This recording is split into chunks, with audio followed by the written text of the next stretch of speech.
어머님, 저 요즘 너무 힘들어요. 어머님이 새벽 5시만 되면 일어나셔서 주방에서 왔다 갔다 하시잖아요. 그 물 틀고 그릇 부딪히는 소리에 저도 깨고 애도 깨고. 아이고, 난 그저 아침 준비를. 그리고 어머님, 꼭 주말 아침마다 된장국 끓이시는데 저는 냄새 때문에 잠도 못 자겠고 애 옷에도 밥 냄새가 다 배요. 그게 그렇게 힘들었니? 어머님은 그리고 자꾸 옛날 방식으로 육아하시잖아요. 요즘처럼 더운 날씨에도 애한테 긴팔 입히라고 고집하시고 제가 엄마인데 제가 알아서 할게요. 너네가 덥다면서 에어컨을 3개 틀어서 지서가 감기 걸렸었잖니. 어머님, 사실 제가 요즘 알아본 게 있어요. 실버타운인데요. 실버타운이라고?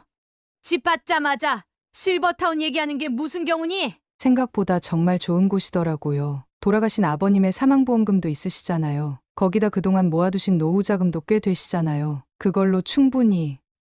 얘야, 그게 무슨 말이니? 거기 최고급 시설이래요. 어머님께서 그동안 모아두신 돈이면 충분히 지내실 수 있을 것 같은데 그 돈을 저희한테 주시면 제가 어머님 걱정 없이 지내실 수 있게. 내 돈을 너희한테 달라고? 어머님, 저도 이제는 좀 편하게 살고 싶어요. 매일 새벽에 깨고 집안에 가득한 된장찌개 냄새 맡으면서 이렇게는 못 살겠어요. 우리 아들은 뭐라고 하니? 남편도 동의해요. 어머님, 이제 연세도 있으시고 전문적인 케어가 필요하실 때예요. 우리 아들이 그렇게 말했다고? 네, 어머님, 저희가 이렇게 말씀드리는 게 다 어머님 건강을 생각해서예요. 어머님도 편하실 거고 저희도 이렇게 말씀드리기 힘들었어요. 하지만 어머님을 위해서. 그래, 잘 알겠다. 너희들이 정 그렇게 생각한다면 니들 마음 잘 알았다. 저는 올해 72입니다. 김옥선이라고 합니다. 저는 며느리랑 아들이 한 말을 듣고 나서 밤새 잠을 이루지 못했어요. 지금부터 제가 살아온 이야기를 들려드리려고 합니다. 이야기에 앞서 구독과 좋아요를 눌러주시면 앞으로 업로드되는 영상을 더 빠르게 만나보실 수 있습니다. 그럼 이제 제가 어떻게 이 상황을 마주하게 되었는지, 그리고 특별한 이야기가 어떻게 끝나는지 함께 보시죠. 그날 밤 창밖의 달빛이 유난히 밝더라고요. 그 달을 보며 저는 35대 전으로 돌아갔습니다. 우리 용호가 초등학교 입학할 때였어요. 남편은 건설 현장에서 일했고 저는 시장에서 반찬 가게를 했죠. 돈은 빠듯했지만 그래도 행복한 날들이었어요. 입학식 날 다른 아이들은 다 새 책가방을 메고 있었는데 우리 용호만 헌 가방을 들고 있었어요. 돈이 없어서 작은 아버님이 쓰던 가방을 물려받았거든요. 용호가 저를 올려다보며 그러더라고요. 엄마, 나도 책가방 메고 싶어. 그 말을 듣는 순간 가슴이 찢어지는 것 같았어요. 그날 밤 남편과 의논했죠. 반찬 가게 물건 값을 조금 덜 주문하고 한 달 동안 된장찌개만 먹기로 했어요. 다음 날 새벽에 일찍 일어나 시장 구석구석을 둘러봤어요. 조금이라도 싼 가방을 찾아서요. 입학하고 얼마 안 됐을 때였어요. 담임 선생님이 찾아오셨어요. 우리 용호가 달리기를 정말 잘한다고, 학교에서 이런 아이는 처음 봤다고 하시더라고요. 그때부터였을까요? 운동회만 되면 우리 용호는 늘 1등이었어요. 달리기는 물론이고 높이뛰기, 멀리뛰기, 뭐든 잘했죠. 공부는 조금 뒤처졌지만 운동하는 모습을 보면 얼마나 자랑스러웠는지 몰라요. 남편은 퇴근하고 늦은 시간에도 용호랑 운동장을 뛰었어요. 아들이 운동선수가 되면 좋겠다고, 우리 용호는 분명 성공할 거라고. 어느 날은 용호가 학교에서 운동화가 다 낡아서 창이 떨어졌다고 하더라고요. 그날로 남편이 월급 받은 걸 꺼내서 새 운동화를 사줬어요. 밥을 좀 줄여 먹더라도 운동화만큼은 좋은 걸 사주고 싶었거든요. 교장 선생님이 우리 부부를 따로 불렀어요. 용호를 체육 특기생으로 키워보는 게 어떻겠냐고. 중학교도 특기생으로 추천해 주겠다고 하시더라고요. 그때는 정말 행복했어요.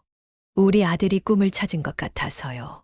공부는 조금 못해도 운동으로 성공하면 되지. 그렇게 생각했죠.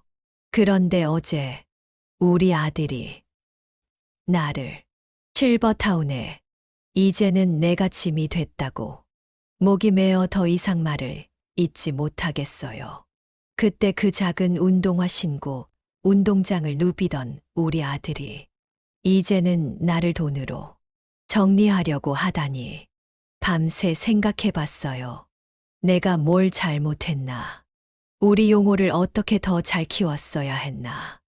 이렇게 내 새끼 입에서 그런 말을 들을 줄은, 이럴 줄은 정말 몰랐습니다.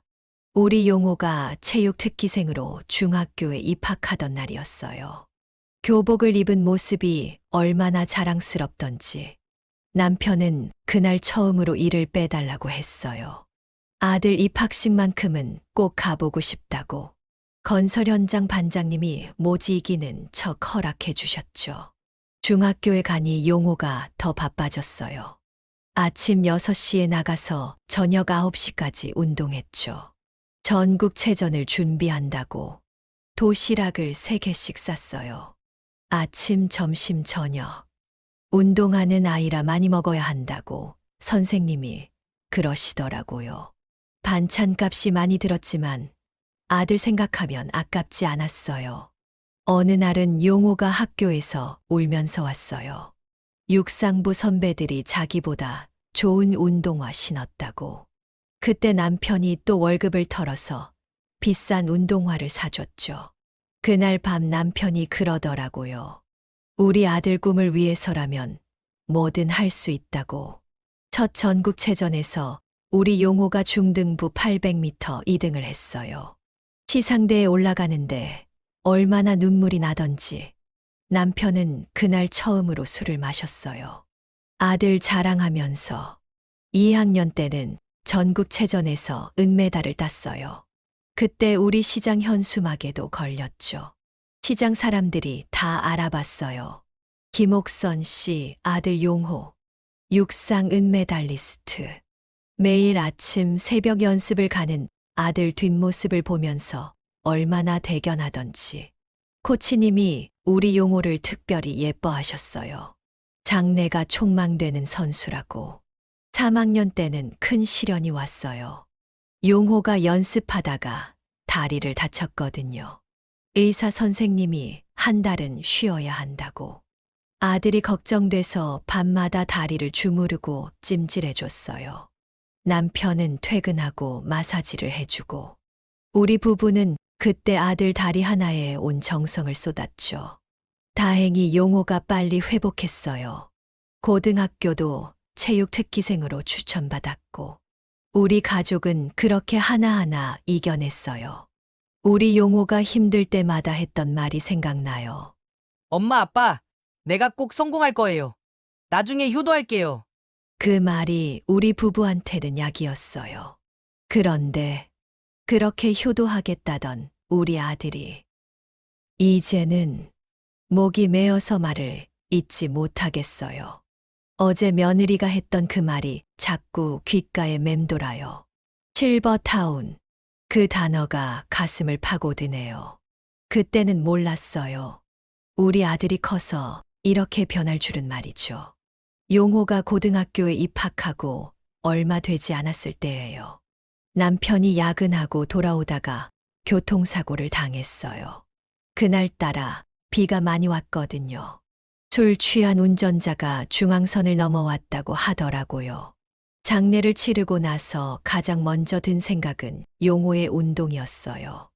남편 사망보험금으로 당장의 생활은 될 것 같았지만 운동선수 키우는데 드는 돈은 더 많이 들었습니다. 그래서 더 바빠졌어요. 새벽 4시에 일어나 시장 청소를 하고, 낮에는 반찬 가게를 하고, 저녁에는 식당 일을 했어요. 그래도 용호의 운동화는 늘 새 것으로 신겼어요. 남편이 그렇게 당부했거든요. 우리 아들 운동화만큼은 최고로 사주라고. 고등학교 육상부는 더 돈이 많이 들었어요. 보충제도 사야 하고 전지훈련도 가야 하고 전국체전 준비할 때는 특별 식단도 챙겨야 했죠. 반찬 가게 수익으로는 모자라서 밤늦게 포장마차에서 떡볶이도 팔았어요. 어느 날은 용호가 갑자기 울면서 들어왔어요. 운동 그만두고 싶다고. 엄마가 너무 힘들어 보인다고. 그날 밤 얼마나 울었는지 몰라요. 아들을 꼭 안아주면서 말했죠. 엄마는 절대 힘들지 않다고. 내가 운동하는 모습을 보는 게 엄마의 낙이라고. 시합날이면 장사도 제쳐두고 경기장으로 달려갔어요.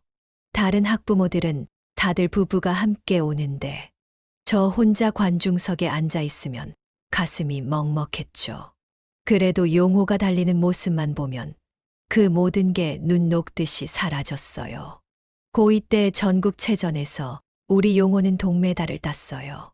시상대에서 아들이 메달을 목에 걸고 하늘을 보더라고요.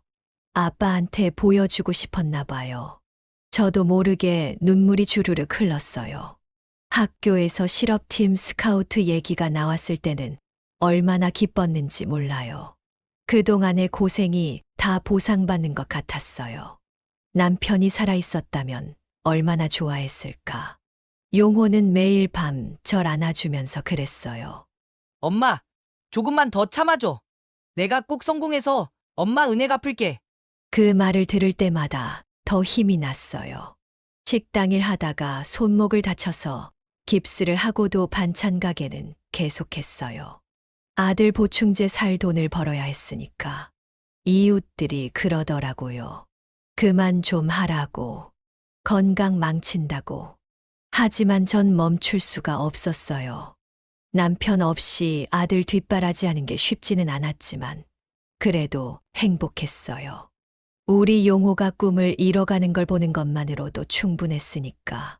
그런데 이제는 그렇게 고생시켰던 우리 아들이 나를 실버타운으로 돈이 없어 라면만 끓여 먹을 때도 우리 모자는 서로를 보며 웃을 수 있었는데 이제는 돈으로 나를 정리하려고 하다니 밤새 생각해 봤어요. 그때 내가 덜 고생하고 덜 희생했더라면 아니면 더 잘해줬어야 했나. 우리 용호가 이렇게까지 변할 줄은 정말 몰랐네요. 용호가 고3이 되던 해봄이었어요. 전국체전을 앞두고 훈련하던 중에 큰 사고가 났죠. 아킬레스건이 끊어졌다고 하더라고요. 병원에서 의사 선생님이 그러시더라고요. 수술은 할 수 있지만 선수 생활은 어렵다고. 그 말을 듣는 순간 온 세상이 무너지는 것 같았어요. 용호는 며칠 동안 아무 말도 하지 않았어요. 병실에 누워서 천장만 바라보고 밥도 제대로 안 먹고 그 모습을 보는 게 너무 힘들었어요. 남편이 남겨준 보험금의 일부를 아들의 재활에 썼습니다. 남편에게는 미안했지만 그래도 우리 아들 다리가 더 중요했죠.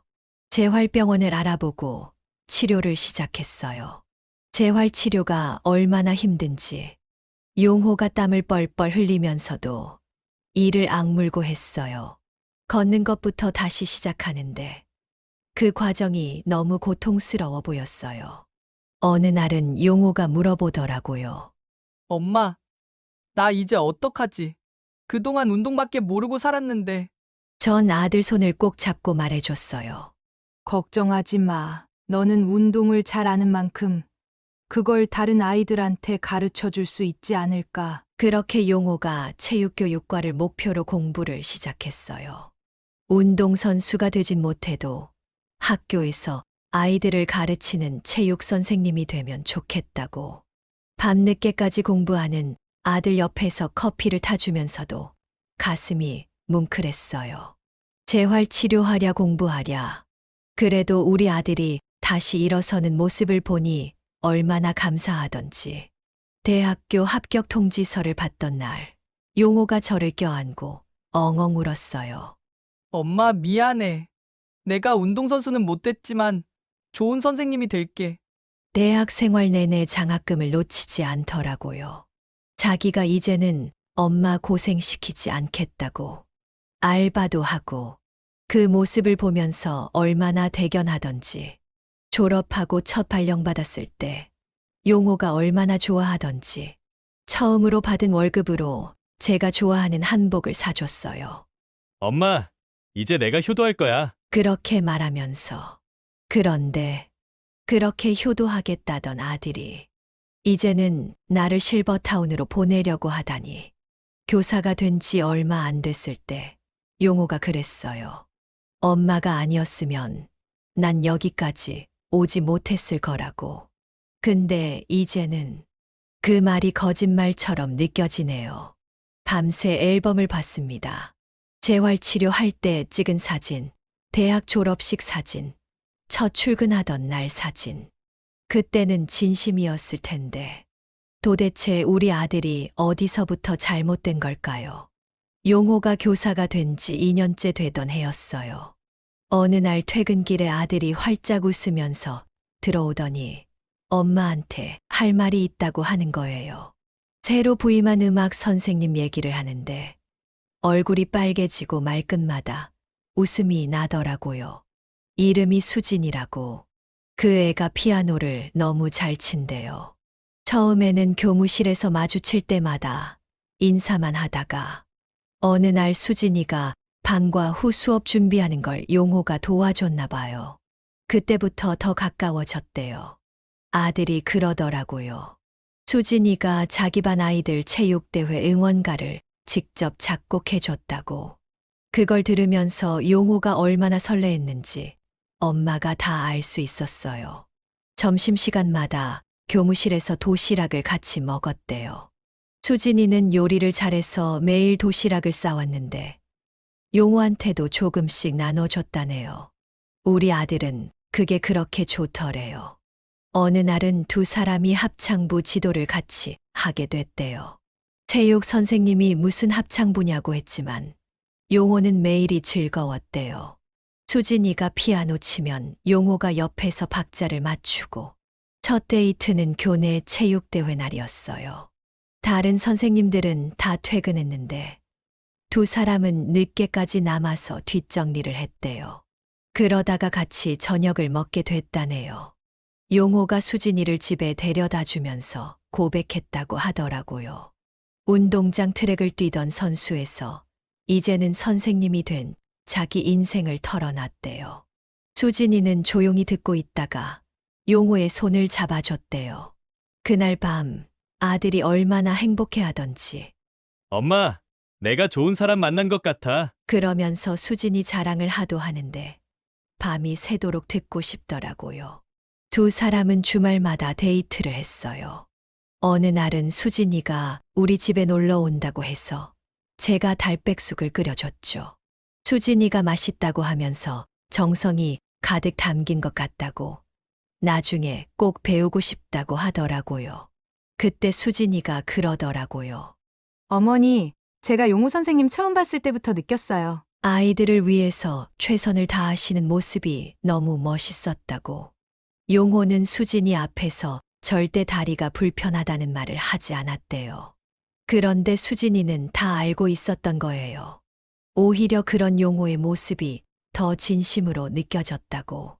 두 사람이 서로를 바라보는 눈빛을 보면서 마음이 따뜻해졌어요. 우리 아들이 이렇게 좋은 사람을 만나다니.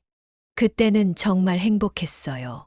지금도 가끔 그때 사진을 봐요. 수진이가 피아노 치는 걸 용호가 옆에서 바라보던 모습. 두 사람 다 참 순수했는데 나중에 지서가 태어나고 나서도 이렇게 변할 줄은 몰랐네요. 용호가 어느 날 저녁에 수진이를 정식으로 소개하고 싶다고 하더라고요. 처음으로 인사드리러 오는 날이라고. 그날 아침부터 얼마나 긴장되던지 시장에 가서 제일 좋은 과일을 골랐어요. 수진이가 홍시를 좋아한다고 해서 대봉감도 샀죠. 현관벨이 울리고 수진이가 들어왔는데 보자마자 가슴이 뭉클해지더라고요. 두 손에 예쁜 꽃다발을 들고 90도로 허리를 숙여 인사하는데 수진이가 첫마디로 한 말이 아직도 생생해요. 어머니, 제가 용호 선생님 옆에서 평생 효도하며 살고 싶어요. 허락해 주세요. 식탁에 앉아서 이런저런 얘기를 나눴어요. 수진이는 전라도 순천이 고향이래요. 어릴 때부터 피아노를 쳤다고. 부모님은 다 돌아가셔서 언니랑 둘이 산다고 하더라고요. 수진이가 제가 하는 말 한마디, 한마디를 그렇게 귀담아 들을 수가 없더라고요. 제가 반찬 가게 하면서 고생한 얘기를 하니까 눈물을 글썽이면서 어머니 손이 다 트셨네요. 하면서 제 손을 잡아주더라고요. 용호 어릴 적 사진을 보여주는데 수진이가 그렇게 관심 있게 보더라고요. 운동선수였던 시절 이야기를 하니까 안타까워하면서 어머니가 얼마나 고생하셨겠어요. 하면서 저녁 먹고 설거지는 절대 제가 하면 안 된다고 자기가 하겠다고 고집을 부리더라고요. 용호가 말렸는데도 끝까지 해내고 차 마시면서 수진이가 그러더라고요. 어머니, 걱정 마세요. 제가 용호 선생님 다리 안 좋은 거 잘 알고 있어요. 제가 평생 곁에서 보필하면서 살게요. 돌아갈 때는 제가 남은 홍시를 싸줬어요. 수진이가 받아들면서 눈물이 그렁그렁한 거예요. 어머니, 이렇게 챙겨주시고 예뻐해 주셔서 감사해요. 그날 밤 용호한테 얘기했어요. 수진이 같은 며느리를 얻으면 여한이 없겠다고. 아들이 얼마나 좋아하던지. 수진이는 그 뒤로도 주말마다 찾아와서 절 도와줬어요. 반찬 가게 일도 거들고 집안일도 하고 결혼도 하기 전에 그렇게 살뜰히 챙겨주는 게 고마웠죠. 어느 날은 수진이가 둘이 있을 때 그러더라고요. 어머니, 나중에 저희 아이가 생기면 어머니가 키워주세요. 어머니 같은 분이 우리 아이 키워주시면 얼마나 좋을까요? 그때는 정말 제가 복 받았다고 생각했어요. 이런 며느리가 어디 있나 싶어서 말이죠. 결혼식 날이었어요. 수진이가 웨딩드레스를 입고 나타났을 때 눈물이 왈칵 쏟아지더라고요. 이보다 더 예쁜 신부는 없을 거라고 생각했어요. 식이 시작되기 전 대기실에서 수진이가 저를 꼭 안아주면서 그러더라고요. 어머니, 이제 진짜 딸이 됐어요. 평생 효도하면서 살게요. 용호가 수진이 손을 꼭 잡고 식장으로 걸어가는데 옆에서 수진이가 그렇게 다정하게 발맞춤해 주더라고요. 하객들이 다들 감동했다고 하더라고요. 피로연 때 수진이가 깜짝 이벤트를 준비했더라고요. 용호를 위해 직접 작곡한 곡을 피아노로 연주해 준다고. 어찌나 아름답던지 하객들이 다들 눈물을 훔쳤어요. 신혼집은 우리 집 근처 작은 아파트를 전세 얻어서 시작했어요. 수진이는 출근하면서도 매일 아침 도시락을 싸갔죠. 용호 것까지 2개를. 휴일이면 수진이가 아침 일찍 와서 저랑 장을 봤어요. 시장에서 만나는 사람마다 며느리 자랑을 했죠. 이렇게 예쁘고 착한 며느리가 어디 있냐고. 명절 때는 더 기특했어요. 이틀 전부터 와서 음식 준비를 도와주고 제사상도 얼마나 예쁘게 차리던지 돌아가신 남편도 좋아하셨을 거예요. 그러다 임신 소식을 들었을 때는 수진이가 제일 먼저 저한테 달려와서 알려줬어요. 어머니, 우리 지서 잘 부탁드려요. 그러면서 배를 쓰다듬더라고요. 입덧이 심할 때는 제가 매일 죽을 끓여다 주고 보약도 지어다 주고 수진이는 그때마다 눈물 글썽이면서 고마워했어요. 지서가 태어나고 나서는 더 행복했죠. 수진이가 육아휴직을 하고 우리 집에서 산후조리를 했는데 그때가 제일 즐거웠어요. 아기 울음소리가 집안에 가득하고 수진이는 그때도 절 엄마처럼 따랐어요. 육아에 대해서 하나하나 물어보고 제가 시키는 대로 다 하고 지서 젖병 소독하는 법부터 포대기 감는 법까지. 용호도 얼마나 좋아했는지 몰라요. 퇴근하고 오면 지서 안고 수진이 안고 우리 가족을 보면 제 가슴이 따뜻해졌어요. 한 번은 수진이가 그러더라고요. 어머니, 우리 지서가 이렇게 건강하게 자라는 것도 다 어머니 덕분이에요. 어머니가 계셔서 정말 감사해요. 지서가 3살이 될 때까지는 정말 행복했어요. 수진이는 아침마다 일찍 일어나서 운동하러 가는 용호 도시락을 싸주고 저한테는 따뜻한 우유를 떠다 주고, 주말이면 우리 네 식구가 집 앞 공원에 가서 산책을 했어요. 지선은 아빠 어깨에 타고 수진이는 제 팔짱을 끼고, 이웃들이 우리 가족 보면서 부러워했죠. 명절 때마다 수진이가 얼마나 기특하던지.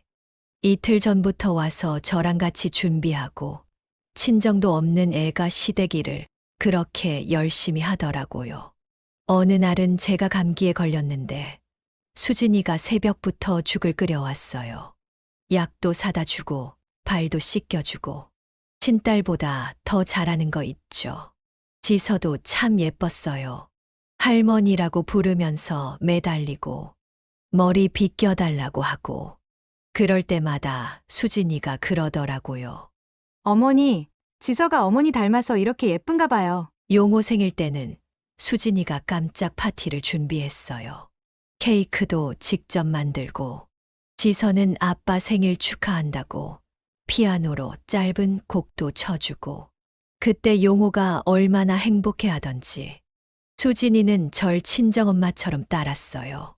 힘든 일 있으면 절 찾아와서 털어놓고 기쁜 일 있어도 제일 먼저 절 찾아오고 한 번은 이런 말을 하더라고요. 어머니, 전 정말 복 받았어요. 이렇게 좋은 시어머니를 만나서 저희 엄마가 살아계셨다면 얼마나 좋아하셨을까요? 지서가 유치원에 들어갈 때도 모든 걸 저랑 상의했어요.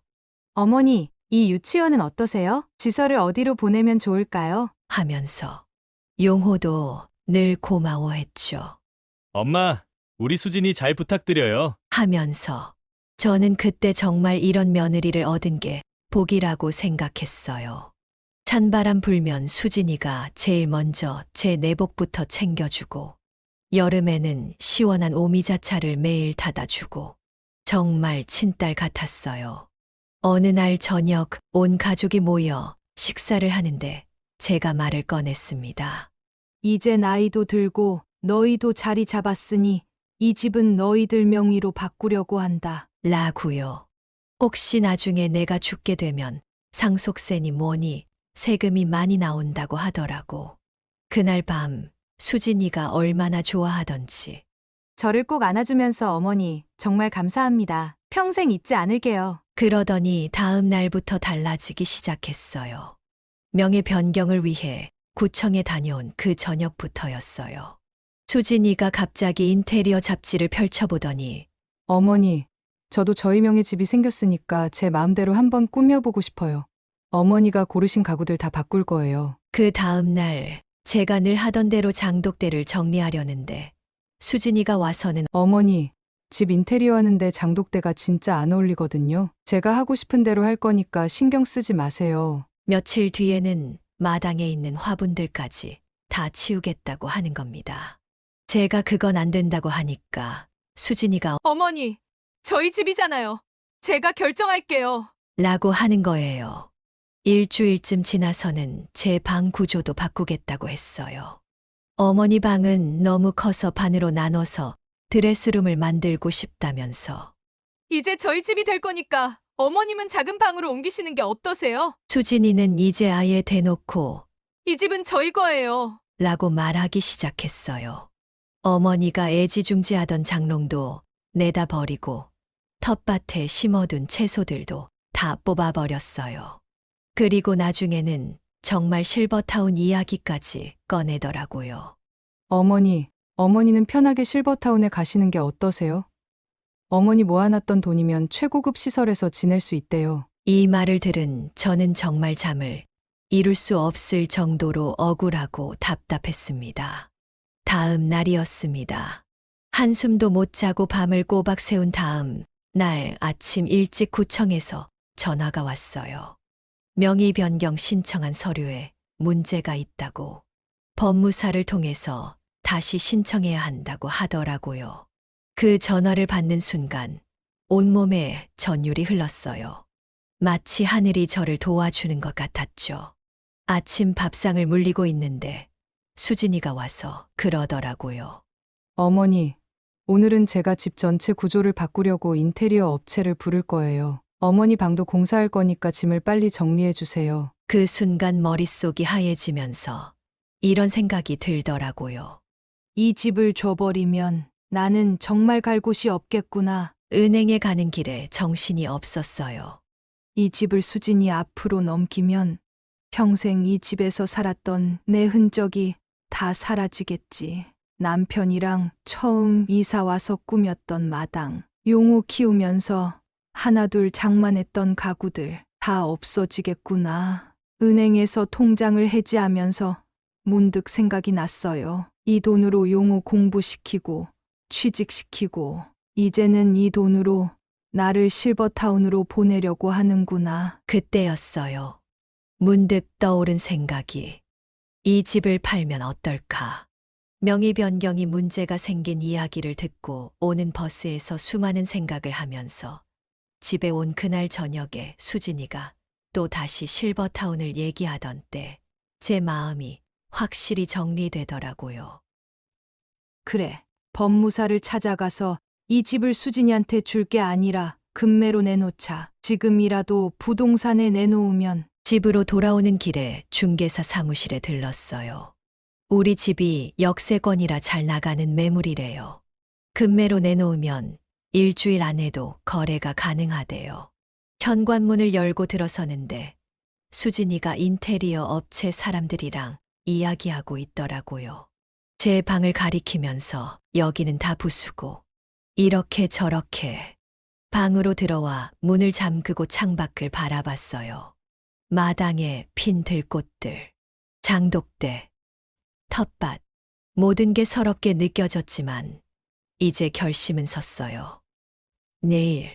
내일이면 부동산에 매물로 나갈 우리 집. 35년을 살아온 이 집이지만 이제는 떠나야겠어요. 수진이 손에 넘어가서 이렇게 하나둘 밀려나느니 차라리 깨끗이 정리하는 게 낫겠어요. 평생 살아온 집을 팔아야 한다고 생각하니 가슴이 미어졌지만 이게 이 상황에서 내가 할 수 있는 마지막 선택인 것 같아요. 아침 일찍 부동산에 다녀왔어요. 금매로 내놓으니까 부동산에서 좋아하더라고요. 역세권이라 금방 나갈 거래요. 7억에 내놓으면 2주일도 안 걸릴 것 같다고 집으로 돌아와서 용호한테 전화를 걸었어요. 오늘 저녁에 온 가족이 외식하고 싶다고. 전화기 너머로 들리는 아들 목소리가 왜 이리 낯설게 느껴지던지. 마지막 저녁 식사인데 어디로 가면 좋을까 고민하다가 용호가 어릴 때 자주 가던 소고기 집으로 예약했어요. 그때는 돈이 없어서 특별한 날에만 갔었는데 아들이 매달 따면 꼭 이리 데려오곤 했었죠. 옷장을 열어보니 남편이 사준 마지막 한복이 보이더라고요. 이걸 입고 용호 임용식에 갔었는데 그때는 우리 아들이 이렇게 변할 줄 몰랐죠. 화장대 앞에 앉아 머리를 빗으면서 생각했어요. 내가 운동선수 되겠다던 아들 다리가 다쳤을 때 밤새 붙잡고 울면서 재활치료해주고 남편 사망보험금으로 대학도 보내고 그런데 이제는 그 돈으로 실버타운에 들어가라니 지갑에는 카드를 넣고 통장은 가방 깊숙이 챙기고 이제 이 집을 떠날 준비는 다 끝났어요. 아들은 수진이 말만 듣더니 실버타운이 좋대요. 어머니 거기 가시면 좋을 것 같아요. 그러더라고요. 수진이가 평소보다 더 화려하게 꾸미고 나왔더라고요. 본인 명의로 들어올 집을 생각하면서 그랬겠죠. 지서는 그날따라 유난히 할머니한테 붙더라고요. 마치 이별을 아는 것처럼 저도 모르게 지서를 꼭 안아줬어요. 지서야, 너만은 커서 이러지 말아다오. 식당에 도착해서 자리에 앉았는데 수진이가 봤다는 실버타운 얘기를 하기 시작하더라고요. 한 달에 300만 원이면 충분하대요. 어머니가 모아두신 돈이면 평생 지내실 수 있대요. 그 말을 듣는데 갑자기 치가 떨리더라고요. 내 통장 잔고까지 계산해 가면서 이런 것들한테 한 푼이라도 줄 수 없다는 생각이 확 들었어요. 용호는 수진이 말에 맞장구를 치면서 팸플릿을 보여주더라고요. 엄마, 여기 수영장도 있고 텃밭도 있대요. 거기서 친구도 만드시고. 순간 머릿속에 노인복지관이 떠올랐어요. 얼마 전 뉴스에서 보던 독거노인 무료급 식소. 그래. 이런 배은망덕한 것들 돈 한 푼 주지 말고 전부 그리로 보내야겠다. 평소에 저는 독거노인들이 노후 빈곤 때문에 자살률이 높다는 뉴스에 관심이 굉장히 많았습니다. 하지만 제가 할 수 있는 건 아무것도 없다고 생각을 했었습니다. 하지만 아들 내외가 하는 걸 보고 제가 뭘 할 수 있는지를 깨닫게 되었습니다. 소고기를 구우면서 마음이 더욱 단단해졌어요. 이 돈이면 몇 분의 할머니, 할아버지가 따뜻한 밥을 드실 수 있을까? 내 전 재산이 좋은 곳에 쓰일 수 있겠구나. 수진이는 계속 실버타운 얘기만 하고 용호는 거기 가면 좋을 거라고 하고 그 모습을 보면서 마음이 더욱 확고해졌어요. 이런 사람들한테 재산을 남기느니 차라리 어려운 분들을 돕는 게 낫겠다. 이게 마지막 식사가 될 거란 걸 아들도 며느리도 모르겠죠. 전 그저 웃으면서 고기를 구워줬어요. 마지막이니까 이 배은망덕한 것들의 마지막 모습이라도 기억해 두려고. 그리고 이 돈으로 내가 어떤 선한 일을 할 수 있을지 생각하니 마음이 오히려 편안해지더라고요.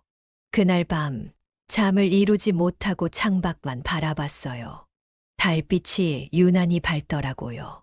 새벽녘이 되자 결심이 섰습니다. 아침 일찍 부동산을 찾아갔어요. 문 열자마자 첫 손님이었죠. 우리 집을 금매로 내놓고 싶다고 했더니 부동산 사장님이 깜짝 놀라더라고요. 그 좋은 집을 파신다고요? 역세권에 있는 그 집을 아들 내외분은 알고 계신가요? 고개를 가로젓자 한참을 망설이시더니 금매라면 7억에 일주일 안에도 거래가 가능하다고 하시더라고요. 발걸음을 재촉해 다른 부동산도 둘러봤어요. 다들 비슷한 시세를 부르더라고요. 몇 군데를 더 돌아보다가 첫 번째 갔던 부동산으로 다시 들어갔죠. 사장님, 7억이면 계약하겠습니다. 최대한 빨리 진행해 주세요. 부동산 사장님이 저를 안쓰럽게 바라보시더라고요. 아마도 눈치채신 것 같아요. 평생 살던 집을 금매로 내놓는 제 사정을. 집으로 돌아오는 길에 마트에 들렀어요. 평소 즐겨 먹던 과자랑 음료수를 잔뜩 샀죠. 이제 곧 이 동네를 떠날 텐데 마지막으로 한 번 더 즐기고 싶어서요. 현관문을 열고 들어서는데 수진이가 인테리어 업체 사람들과 이야기를 나누고 있더라고요.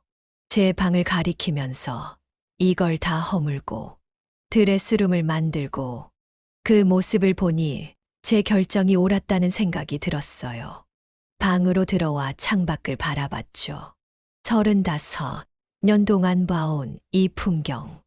이제 곧 낯선 사람의 것이 되겠지만 그래도 이게 나은 것 같아요. 남편과 함께 장만한 다구들, 용호 어릴 적 사진들. 하나하나 정리하면서 눈물이 나려는 걸 꾹 참았어요. 짐을 싸면서 생각했죠. 이제 정말 떠나는구나. 부동산에서 연락이 왔어요. 내일 집을 보러 오겠다는 사람이 있대요. 제 방에 앉아 통장을 꺼내 보았어요. 남편 사망보험금, 평생 모아온 적금. 이걸로 새 삶을 시작해야겠다고 생각하니 마음이 차분해지더라고요. 밤이 되자 수진이가 또 실버타운 얘기를 꺼내더라고요. 어머니, 거기 가시면 친구도 많이 생기실 거예요. 그 말을 듣는데 웃음이 나왔어요. 며칠만 기다려봐라. 내가 어떤 표정을 지을지 궁금하네. 창밖의 별을 보면서 생각했어요. 이 별들을 보며 용호를 키웠는데 이제는 이 집을 팔아 좋은 일에 쓰는 게 나을 것 같아요. 배은망덕한 자식에게 주느니 도움이 필요한 분들을 돕는 게 낫겠죠. 내일이면 계약금을 받을지도 모르겠네요. 가슴이 떨리지만 이제 돌이킬 수는 없어요. 이게 제가 선택할 수 있는 마지막 존엄이니까요. 아침 일찍부터 집을 보러 오겠다는 사람이 있었어요. 수진이는 그날따라 인테리어 업체를 부르겠다고 전화하고 있었죠. 그런데 현관문이 열리면서 낯선 부부가 부동산 사장님이랑 들어오시더라고요. 수진이가 놀라서 저를 쳐다봤어요. 어머니, 이분들은 누구세요? 집을 사러 오신 분들이야. 순간 수진이의 얼굴이 하얗게 변하더라고요. 부동산 사장님이 이것저것 설명하시는데 수진이가 갑자기 소리를 지르기 시작했어요. 어머니, 이게 무슨 짓이에요? 어머니가 저희한테 주신다고 하셨잖아요. 그때 용호가 놀란 얼굴로 뛰어들어왔어요. 학교에서 급하게 온 것 같았어요. 엄마, 이게 무슨 일이에요? 어떻게 이럴 수가 있어요? 전 차분히 대답했어요. 이 집은 아직 4명이야. 팔고 싶으면 팔 수 있지. 수진이가 그 자리에서 주저앉아 울기 시작했어요. 용호는 제 손을 잡으며 애원하듯 말했죠. 엄마, 제발, 우리가 잘못했어요. 다시 예전처럼 살아요. 제발 집을 팔지 말아주세요. 하지만 전 이미 마음을 굳혔어요. 며칠 전 실버타운 얘기하던 그 목소리가 아직도 귓가에 맴돌았거든요. 방문객들이 당황해서 나가시는데 부동산 사장님이 저한테 속삭이듯 말씀하시더라고요. 내일 다시 오시겠대요. 오늘은 상황이 이러니 수진이는 계속 울고 있었고 용호는 제 방으로 들어와 무릎을 꿇더라고요. 엄마, 제가 잘못했어요. 수진이도 잘못했어요. 이제 다시는 실버타운 얘기 안 할게요. 제발. 그런 용호를 보면서 생각했어요. 내가 다리 다쳐서 운동 못 한다고 울 때는 그렇게 다정하게 안아주더니 이제는 집 때문에 이렇게 무릎을 꿇는구나. 수진이도 제 방으로 들어와 빌더라고요. 어머니, 제가 잘못했어요. 제가 너무 이기적이었어요. 이제 어머니 말씀 잘 들을게요. 근데 이상하게 마음이 하나도 안 흔들리더라고요. 오히려 더 단단해졌어요. 이런 식으로 변하는 게 사람이구나. 재산 앞에서는 이렇게 쉽게 무릎도 꿇는구나. 내일 계약할 거야. 너희들 그동안 고마웠어. 그 말을 하니까 두 사람 다 바닥에 주저앉아 엉엉 울더라고요. 지서도 놀라서 방으로 들어와 이게 무슨 일이냐고 물었죠. 근데 전 이상하게 마음이 편했어요. 그동안 이 집에 매여서 이 사람들한테 매여서 살았는데 이제는 내 선택으로 끝낼 수 있다는 게 오히려 후련했어요. 밤이 늦도록 아들 내외는 울면서 저를 설득하려 했지만 제 마음은 이미 정해져 있었어요. 내일이면 모든 게 끝나겠죠. 아침 일찍 계약자분들이 오셨어요. 수진이는 밤새 울었는지 눈이 퉁퉁 부어 있더라고요. 용호도 한숨도 못 잔 것 같았어요. 거실에서 계약서에 도장을 찍는데 아들 내외가 무릎을 꿇고 늘어졌어요. 엄마, 제발, 마지막으로 한 번만 더 기회를 주세요. 어머니, 제가 잘못했어요. 다시는 그러지 않을게요. 하지만 전 이미 도장을 찍고 있었어요. 계약금 5천만 원을 받으면서도 손이 떨리지 않더라고요. 이상하게 마음이 차분했어요. 짐은 이미 다 챙겨뒀어요. 30년을 넘게 살았는데 정작 가지고 갈 건 그리 많지 않더라고요. 옷가지 몇 벌, 사진 앨범, 몇 가지 그릇. 남편과의 추억이 담긴 것들만 골랐어요. 지서가 울면서 제 치마를 잡았어요. 할머니, 가지 마세요. 저 이제 할머니랑 떨어지기 싫어요. 그제서야 수진이가 지서한테 할머니를 멀리하라고 했던 게 생각나서 지서를 꼭 안아줬어요. 우리 지서야, 할머니가 미안해. 나중에 꼭 보자. 짐을 들고 현관문을 나서는데 용호가 제 앞을 막아섰어요. 엄마, 이러시면 안 돼요. 저희가 잘못했잖아요. 한 번만 더 기회를 주세요. 문득 용호가 다리 다쳤을 때가 생각났어요. 그때도 이렇게 울면서 매달렸었죠. 그때는 제가 그렇게 안아주고 달래줬는데 이제는 용호야, 엄마는 이제 가야겠다. 수진이는 계단에서 주저앉아 울고 있었어요. 제가 지나가자 갑자기 제 발목을 붙잡더라고요. 어머니, 제발, 저 때문이잖아요. 제가 다 잘못했어요. 발걸음을 떼기가 힘들었지만 그래도 앞으로 걸어갔어요. 뒤에서 들리는 울음소리를 들으면서도 돌아보지 않았죠. 택시에 짐을 싣는데 온 동네 사람들이 쳐다보고 있더라고요. 30년을 같이 살았는데 이렇게 끝나는구나. 차가 출발하면서 백미러로 보니까 용호랑 수진이가 길바닥에 주저앉아 우는 게 보이더라고요. 지선은 계단에서 할머니 하고 부르면서 손을 흔들고 그제서야 눈물이 나더라고요. 하지만 후회는 없었어요. 이렇게라도 끝내야 했으니까. 내 자존심을 지키려면 이렇게라도 해야 했으니까. 택시 기사님이 물어보시더라고요.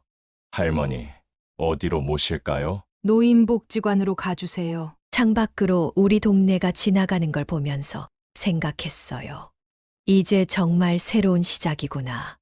이 돈으로 더 좋은 일을 할 수 있겠구나. 노인복지관에 도착해서 원장님을 만났어요. 제가 지난번에 미리 연락을 드렸거든요. 김옥선 할머님이시죠? 전화로 말씀하신 분이. 원장님 앞에 앉아서 제 이야기를 털어놨어요. 아들 내외 이야기, 집을 판 이야기, 그리고 제가 결심한 것까지.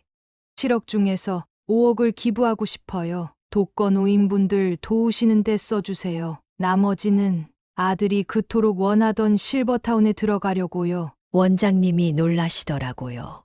할머님, 이렇게 큰 돈을 실버타운은 어떻게? 괜찮아요. 2억이면 제가 평생 실버타운에서 살기에 충분해요. 아들이 그렇게 가보라고 하던데 그 말은 들어줘야죠. 서류 작성을 하면서도 마음이 편했어요.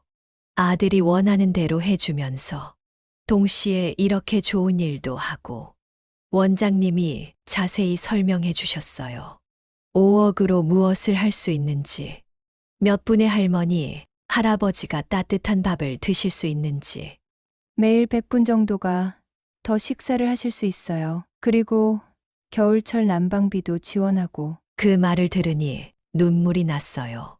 제가 고생하면서 모은 돈이 이렇게 좋은 곳에 쓰이다니. 기부 약정서에 도장을 찍으면서 생각했어요. 이제 아들한테 전화해서 알려줘야지. 엄마가 내 말대로 실버타운 간다고. 전화를 걸었어요. 용호야, 엄마, 내 말 들을게. 실버타운 갈게. 수화기 너머로 들리는 아들의 흐느끼는 소리. 엄마, 정말 미안해요. 우리가 모실 수 있었는데. 괜찮아. 내가 그렇게 좋다고 하는 곳인데 엄마가 한번 가볼게. 복지관을 나서면서 생각했어요. 아들이 원하는 대로 해주는 것. 이게 가장 큰 복수가 될 것 같아요. 평생 그 미안함을 안고 살겠죠. 앞으로 이 복지관에 기부한 돈으로 매일 100명의 어르신들이 따뜻한 밥을 드실 거예요. 그걸 생각하니 발걸음이 가벼워지네요. 노인복지관 원장님이 아들 내외에게 감사패를 전달하는 날이었어요. 두 사람 다 영문도 모른 채 참석했겠죠. 오늘 이 자리는 김용호 선생님, 어머님께서 기부해 주신 5억 원에 대한 감사패 전달식입니다. 순간 수진이와 용호의 얼굴이 하얗게 변하더라고요. 5억이라는 숫자에 귀를 의심하는 듯 했어요. 저희 복지관의 무료급식소는 하루 100명의 어르신들께 더 많은 식사를 대접할 수 있게 되었습니다. 그리고 겨울철 난방비 지원도. 용호가 의자에서 일어나 비틀거리더니 그대로 주저앉아 버렸어요. 수진이는 입을 틀어막은 채 눈물을 흘리고 있었고요. 어머니, 그 돈이면 실버타운에서 평생을. 용호의 떨리는 목소리가 들리더라고요. 그제서야 제가 앞으로 나가서 마이크를 잡았어요. 네, 평생 살 수 있는 돈이었죠. 하지만 전 우리 아들이 그토록 권하던 실버타운에 들어갈 2억만 남기고 나머지는 다 기부했어요. 수진이가 그 자리에서 엉엉 울기 시작했어요. 어머니, 저 때문이죠. 제가 그렇게 말씀드리지만 않았어도. 아니야, 수진아. 내 덕분에 좋은 일 하게 됐네. 너희가 실버타운 얘기 안 했으면 이런 결정 못 했을 거야. 그 말에 수진이는 더 크게 흐느꼈어요. 용호는 제 앞에 와서 무릎을 꿇더라고요. 엄마, 제가 잘못했어요. 그래도 우리가 모실 수 있었는데 이렇게까지 하실 필요는. 이게 잘못된 게 아니야. 너희가 바라는 대로 해준 거야. 실버타운 가라며. 그래서 가기로 했잖아. 행사가 끝나고 원장님이 저한테 오셔서 그러시더라고요. 할머님, 아드님이 너무 마음 아파하시는 것 같은데. 전 웃으면서 대답했어요. 괜찮아요. 이렇게라도 해야 우리 아들이 깨달을 것 같아서요. 집으로 돌아가는 차 안에서 용호가 계속 울더라고요. 수진이도 한마디도 못하고 눈물만 훔치고 이상하게도 전 마음이 편했어요. 제가 평생 모은 돈으로 좋은 일도 하고 아들이 그토록 원하던 실버타운도 가고 이제 이 아이들은 평생 이 날을 잊지 못할 거예요. 독거노인 무료급식소를 지나칠 때마다 실버타운에 절 면회 올 때마다 늘 마음 한구석이 아플 테지요. 실버타운으로 가는 택시 안에서 창밖을 바라봤어요. 이제 진짜 새로운 시작이구나. 아들이 원하는 대로 해주면서 동시에 제가 하고 싶은 일도 하고 이상하게 마음이 편안해지네요. 실버타운에 입주한 지 2달쯤 지났을 때예요. 갑자기 용호가 찾아왔어요. 평소와 다르게 초췌한 모습이더라고요. 엄마, 아들의 목소리가 떨리고 있었어요. 얼굴은 헬쑥하고 눈은 충혈되어 있었죠. 무슨 일 있니? 엄마, 제가 큰 일을 저질렀어요. 용호가 흐느끼기 시작했어요. 알고 보니 도박빚에 시달리다가 생활기록부를 조작했다는 거예요. 공부는 잘하는데 체육 성적은 안 좋은 아이 내신 성적을 올려주는 대신 부모한테 촌지를 받았다나 아마 도박빚 때문에 저를 실버타운에 보내려고 했는지도 모르겠습니다. 다른 선생님이 그걸 발견하고 교육청에 신고를 했대요. 이제 저 선생 자리도 잃고 파면될 것 같아요. 순간 가슴이 미어졌어요. 그래도 내 아들인데.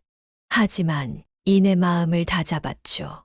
그래서 엄마한테 뭘 바라는 거니? 엄마, 제가 지금 파면은 막아야 해서 변호사 비용이 필요해요. 혹시 기부하신 돈 중에. 말끝을 흐리는 아들을 보니 너무 서글펐어요. 그래도 꾹 참고 물었죠. 그래서 얼마나 필요한데? 5천만 원 정도요. 변호사님이 그 정도면 징계위원회에서. 그 돈이면 몇 분의 할머니, 할아버지가 1년 동안 식사를 하실 수 있는 금액인 줄 알아? 용호가 고개를 푹 숙였어요. 미안해요, 엄마. 제가 정신이 나가서 이제 와서 이런 말씀을 드리는 게. 내가 지금 그 돈이 아쉬워서 찾아온 거니? 아니에요. 그게 아니라. 그럼 뭐니? 그동안 엄마 실버타운 가라고 할 때는 언제고, 이제 와서 돈이 필요하니까 찾아오는 거니? 용호가 바닥에 무릎을 꿇고 엉엉 울기 시작했어요. 일주일 후 용호가 다시 찾아왔어요. 이번에는 수진이 없이 혼자. 징계위원회 결과가 나왔다고 하더라고요. 정직 6개월이래요. 그래도 파면은 면했어요. 아들이 참 작아 보였어요. 예전에 당당하던 모습은 온데간데 없고. 엄마, 이제서야 제가 얼마나 큰 잘못을 저질렀는지 알 것 같아요. 어떤 잘못? 성적 조작도 그렇고 엄마한테 그런 못된 짓을 한 것도요. 창밖을 바라보며 깊은 숨을 내쉬었어요. 내가 실버타운 얘기를 꺼냈을 때 엄마 마음이 어땠는지 알아? 엄마, 그날 밤 엄마는 잠을 한숨도 못 잤어. 내가 그렇게 키운 아들이, 내 새끼가 나를 이렇게 버리려고 하는구나. 심장이 찢어지는 것 같더라. 용호가 고개를 푹 숙였어요. 내가 다리 다쳤을 때 엄마가 얼마나 발버둥 쳤는지 기억나니? 남편 사망보험금으로 재활치료 받게 하고 대학 등록금 댈 때도 반찬 가게 하면서 온갖 고생을 다 했는데 죄송해요. 엄마, 미안하다고 하면 다 끝나니? 그렇게 쉽게 부모 자식 간의 정이 끊어지는 줄 알아? 목이 메어왔지만 참았어요. 너희가 실버타운 얘기할 때 엄마는 죽고 싶더라. 내가 그렇게 사랑했던 아들한테 이렇게 버림받는구나. 용호가 흐느끼기 시작했어요. 그래서 엄마가 결심했다. 너희가 그토록 원하는 실버타운에 들어가 주자. 그게 너희를 더 아프게 할 것 같아서. 엄마, 제발. 이제 와서 뭘 어쩌라고. 엄마 재산 다 기부하고 실버타운에 들어와 살면서 매일 밤 내 생각하면서 눈물 흘리는데 이제 와서 뭘 어쩌라고. 창밖에서 비가 내리기 시작했어요. 너 이제 엄마가 여기 있는 게 편하니? 너희가 원하던 대로 됐으니까 엄마, 그게 아니라. 가봐. 이제 더 할 말 없잖아. 그리고 다음에 올 때는 엄마 돈 때문에 오지 말고 정말 보고 싶어서 오든지. 용호가 나가고 나서야 참았던 눈물이 터져 나왔어요. 내 아들이, 그렇게 사랑했던 내 아들이, 이제는 낯선 사람이 되어버린 것만 같아서. 엄마, 정말 죄송해요. 제가 이런 아들이 되어서. 창밖을 바라보는데 눈물이 나려고 하더라고요. 하지만 꾹 참았어요. 일어나. 무릎 꿇지 마. 내가 저지른 일은 내가 책임져야지. 엄마, 이제 가봐. 더 이상 할 말 없잖아. 용호가 절뚝거리며 나가는 뒷모습을 보니 가슴이 미어졌어요. 하지만 이게 맞는 것 같았어요. 내 아들이 진정으로 뉘우치려면 이렇게라도 해야. 문이 닫히고 나서야 눈물이 쏟아졌어요. 아들을 도와주고 싶은 마음은 굴뚝 같은데 이번만큼은 스스로 해결하게 해야 할 것 같아서 어느 날 수진이가 찾아왔어요. 처음에는 실버타운 로비에서 망설이다가 결국 제 방까지 올라왔더라고요. 문을 열어주자마자 수진이가 무릎을 꿇더니 고개를 땅에 박고 절을 하는 거예요. 어머니, 정말 죄송합니다. 수진이의 등이 떨리고 있었어요. 며칠 전에 복지관에 다녀왔어요. 어머님이 기부하신 돈으로 매일 어르신들이 식사를 하시는 걸 봤어요. 그분들이 얼마나 행복해 하시는지. 고개를 들지 못하고 흐느끼는 수진이를 보니 마음이 복잡했어요. 어르신들이 그러시더라고요. 우리 같은 사람을 위해 이런 큰 돈을 기부하신 분이 정작 본인은 실버타운에 계신다고. 그 말씀 듣는데 제 가슴이 찢어지더라고요. 수진이가 고개를 들었어요. 얼굴이 눈물로 범벅이 되어 있었죠. 그동안 제가 얼마나 이기적이었는지, 어머님의 마음을 얼마나 아프게 했는지 이제야 깨달았어요. 창밖을 바라보며 한숨을 쉬었어요.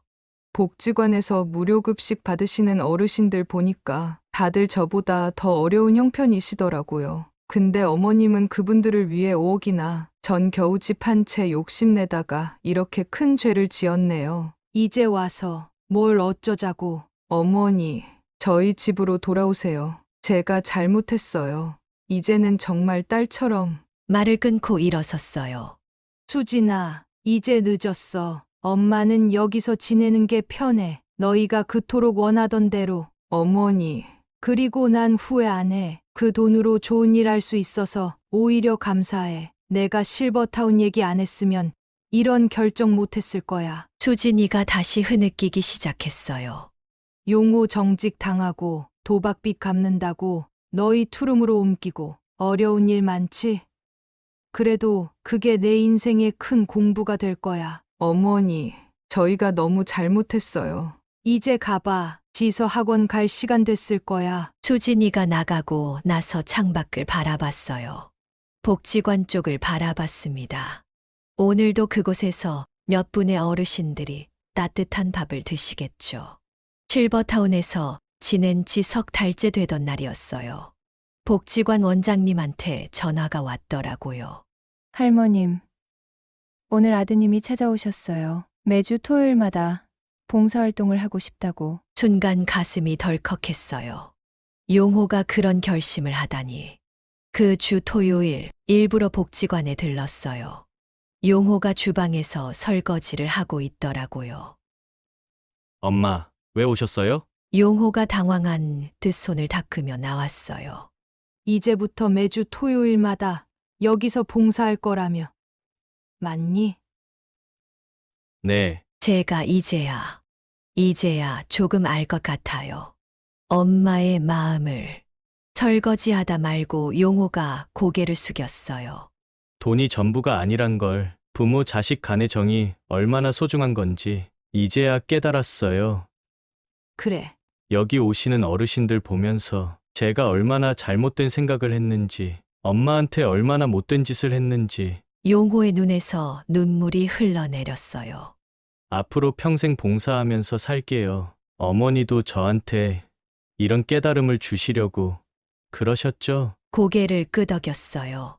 엄마가 기부하신 돈으로 이렇게 많은 분들이 도움을 받고 계시는데 전 그동안 욕심만 부리고 있었네요. 주방 구석에서 어르신들이 식사하시는 모습이 보였어요. 이젠 매주 여기 나와서 설거지도 하고 배식도 돕고 청소도 하고 제가 할 수 있는 건 다 하려고요. 그래. 잘 생각했다. 엄마, 용서해 주실 수 있으세요? 잠시 침묵이 흘렀어요. 시간이 필요하구나. 엄마도 내가 진심으로 변화하는 모습을 보고 싶어. 네, 앞으로 제가 꼭 보여드릴게요. 진정한 효도가 뭔지. 그날 복지관을 나오면서 마음이 따뜻해졌어요. 우리 아들이 이제야 조금씩 어른이 되어가는 것 같아서. 용혼의 가족이 이사 간 투룸은 월세 60만 원짜리 작은 집이었어요. 아이까지 3명이서 지내기엔 좁아 보이긴 했는데 그래도 전 절대 도움 안 주려고요. 이런 환경에서도 살아보고 극복해봐야죠. 원장님이 그러시더라고요. 어느 날은 수진이가 지서 데리고 와서 급식 봉사를 하고 갔다고. 할머님, 며느님이 많이 달라지셨어요. 어르신들 식사 대접하면서 눈물을 글썽이시더라고요. 지서도 이제는 매주 토요일이면 복지관에 온대요. 어르신들 식판 나르는 걸 돕고 가끔은 피아노도 쳐드리고. 용호는 이제 얼굴에 편안한 미소가 돌아왔어요. 수진이도 예전처럼 화려한 옷은 없어졌지만 눈빛이 달라졌대요. 어느 날은 복지관 어르신이 그러시더라고요. 옥선이 며느리 맞아. 저번에 와서 내 손도 씻겨주고 참 착한 며느리더라. 용혼의 가족이 달라진 건 지서가 제일 잘 알아요. 할머니, 이제 엄마 아빠가 싸우지도 않아요. 매일 저녁같이 밥 먹고 주말에는 복지관도 가고. 한 번은 수진이가 찾아와서 그러더라고요. 어머니, 전 이제야 진짜 행복이 뭔지 알 것 같아요. 돈보다 더 소중한 게 있다는 걸. 작은 월세 방에서 시작하는 새 생활. 겉으로 보기엔 초라해 보일지 모르지만 그 안에서 우리 가족이 진짜 가족이 되어가고 있다는 게 느껴져요. 지서가 그러더라고요. 할머니, 우리 집 작아도 좋아요. 엄마 아빠가 이제 더 행복해 보여요. 가끔 생각해요. 그들이 큰 집에서 불행하게 사는 것보다 작은 집에서 행복하게 사는 게 더 나은 것 같아요. 며칠 전에는 용호가 월급 봉투를 들고 와서 복지관에 기부를 했대요. 적은 돈이지만 그 마음이 참 예쁘더라고요. 이제 우리 가족은 달라졌어요. 돈은 적어졌지만 마음은 더 부자가 된 것 같아요. 1년이 지났어요. 이제는 복지관 어르신들이 용호네 가족을 알아보시네요. 매주 토요일이면 용호가 제일 먼저 와서 주방 일을 시작해요. 설거지도 하고 바닥도 닦고. 이제는 제법 익숙한 손놀림이더라고요. 수진이는 어르신들 목욕 봉사를 자처했어요. 처음엔 낯설어 하시던 할머님들도 이제는 수진이만 찾으신대요. 우리 수진이 손이 참 약손이야. 등도 잘 닦아주고. 지서는 이제 초등학교 3학년이 됐어요. 토요일마다 피아노 연주를 해드리는데 어르신들이 얼마나 좋아하시는지 몰라요. 우리 지서 손녀가 또 왔네. 오늘은 무슨 노래 들려줄까? 용호가 그러더라고요. 이제는 오히려 잘 된 것 같다고. 아이들을 더 잘 이해하게 됐대요. 수진이도 달라졌어요. 음악 재능 기부하면서 월급의 5%는 꼭 복지관에 기부한대요. 적은 돈이지만 제 마음만은 어머님만큼 크고 싶어서요. 어느 날은 원장님이 그러시더라고요. 할머님, 이제 이 복지관에서 용호 선생님 가족을 모르는 분이 없어요. 다들 그렇게 칭찬하시니. 봉사를 시작한 지 1년. 용호의 얼굴에 처음으로 진짜 웃음이 돌아왔어요. 수진이도 화장기 없는 얼굴이 오히려 더 예뻐 보이고 어르신들이 그러시네요. 우리 옥선이 며느리 이제 보면 딸 같아. 저번에는 내가 감기 걸렸다니까 죽도 끓여오고. 복지관 행사 때마다 용호네 가족이 제일 바빠요. 설이나 추석에도 꼭 나와서 어르신들 식사 대접하고 말벗도 해드리고. 지선은 요즘 꿈이 생겼대요. 할머니, 저도 나중에 커서 복지관에서 일하고 싶어요. 어르신들 도와드리는 게 좋아요. 가끔 생각해요. 그때 그 선택이 우리 가족을 이렇게 바꿔놓을 줄은 몰랐다고. 돈은 잃었지만 더 소중한 걸 찾은 것 같아요. 저는 이제 실버타운에서 편하게 지내고 있어요. 아들이 그토록 원하던 곳에서. 처음에는 제가 이곳에 오게 될 줄은 몰랐어요. 하지만 이제는 이해해요. 가끔은 우리가 원치 않던 길이 더 좋은 결말을 가져다 주나 봐요. 이곳에서 좋은 친구들도 많이 생겼어요. 매일 아침 단체로 요가도 하고, 오후에는 노래교실도 다니고, 저녁에는 친구들과 산책도 하고, 특히 김 할머니랑은 제일 친해졌어요. 그분도 저처럼 재산 문제로 자식들과 갈등이 있었대요. 서로의 아픔을 나누다 보니 위로가 되더라고요. 용혼의 가족은 매주 한 번씩 꼭 면회를 와요. 이제는 실버타운에 올 때마다 미안한 마음에 고개를 숙이는 아들의 모습이 안쓰러울 정도예요. 지서가 요즘 절 보면서 그러더라고요. 할머니, 여기 사시는 게 행복해 보여요. 친구들도 많으시고. 맞아요. 전 이제 행복해요. 제가 모은 돈으로 좋은 일도 하고, 아들 내외도 바르게 살고, 전 여기서 편하게 지내고, 얼마 전에는 복지관 원장님이 찾아오셨어요. 할머님 덕분에 우리 어르신들이 매일 따뜻한 밥을 드실 수 있어요. 정말 감사합니다. 가끔 창밖을 보면서 생각해요. 돈이란 게 참 묘하다고. 자식들 주려고 모았던 돈이 이렇게 좋은 곳에 쓰이다니. 사랑하는 시청자 여러분, 살다 보면 예상치 못한 순간에 마음이 무너질 때가 있습니다. 저에게는 그게 자식과 며느리가 저를 실버타운으로 보내려 했던 그 순간이었어요. 하지만 이제는 압니다. 그 순간이 제게 새로운 축복의 시작이었다는 걸요. 그 아픔이 없었다면 전 다른 독거노인분들의 아픔을 이해하지 못했을 거예요.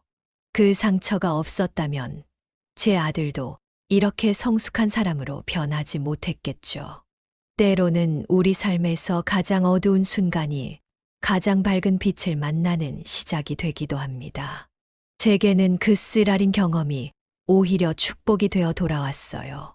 상처는 우리를 더 강하게 만들고 시련은 우리를 더 지혜롭게 만드나 봅니다. 제가 깨달은 건 진정한 행복은 가진 것을 나누는 데서 온다는 거예요. 그리고 그 나눔이 다시 우리에게 더 큰 기쁨으로 돌아온다는 것도요. 매일 복지관에서 따뜻한 밥을 드시는 어르신들의 미소를 보면서 제가 오히려 더 큰 선물을 받은 것 같아요. 여러분의 인생에도 분명 힘든 순간이 찾아올 거예요. 하지만 그 순간이 끝이 아니랍니다. 새로운 시작이 될 수도 있어요. 중요한 건 그 순간에 우리가 어떤 선택을 하느냐, 그리고 그 선택을 통해 우리가 어떤 사람으로 성장하느냐 하는 거죠. 전 이제 매일 아침 창밖을 보며 감사 기도를 드립니다. 제게 이런 깨달음을 주신 것에 대해, 그리고 이렇게 달라진 우리 가족을 보게 해주신 것에 대해, 여러분이라면 제 상황에서 어떤 선택을 하셨을까요? 여러분의 이야기도 댓글로 들려주세요. 여기까지 인생의 후반부를 이야기하다 지혜 사연이었습니다. 끝으로 김옥선 할머니의 이야기가 마음에 드셨다면 구독, 좋아요, 알림 설정 부탁드립니다. 감사합니다.